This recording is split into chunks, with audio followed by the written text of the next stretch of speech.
रमज़ान के पेश नज़र मस्जिद की सजावट के लिए एक गैर मुस्लिम खातून ने दिया चंदा। जी हाँ, ये वाक़या है मुल्क की राजधानी दिल्ली के सीलमपुर का। एक हिंदू खातून के इस कदम ने मुल्क को यह पैगाम दिया है कि हिंदू मुस्लिम इत्तेहाद से बड़ी ताकत कोई नहीं है। यही हमारे मुल्क की तहजीब है और यही रिवायत है। आदाब, मैं हूँ आपके साथ आमना फारूक और आप देख रहे हैं आवाज़ दी वॉइस।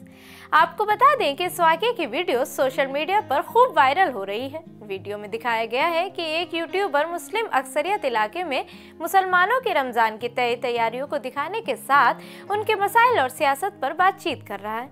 उसी दौरान इंकशाफ होता है कि एक खातून मस्जिद में चंदा देने के लिए आई हैं। वीडियो में दिखाया गया है कि मुस्लिम नौजवान इलाके में खड़े हुए हैं, जिनमें 2 मौलवी हजरात भी हैं। इस दौरान एक हिंदू खातून जो कुछ फासले पर खड़ी थी, उन्हें जब करीब बुलाया तो मालूम हुआ कि वो मस्जिद की सजावट के लिए पैसे देने आई हैं।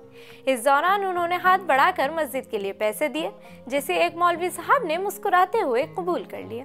जब खातून से दरियाफ्त किया गया कि क्या आप मस्जिद की सजावट के लिए पैसे दे रही हैं, तो खातून ने जवाब दिया कि जी हाँ, इसमें क्या हर्ज है, हम यहीं पर रहते हैं और एक साथ जिंदगी गुजारते हैं। इस वाक़ये ने पूरे वीडियो में एक नई जान पैदा कर दी। ये वीडियो एक पैगाम बन गया, मजहबी रवादारी की मिसाल बन गया, हिंदू मुस्लिम इत्तेहाद का नमूना बन गया, पूरे मुल्क के लिए एक पैगाम दे गया।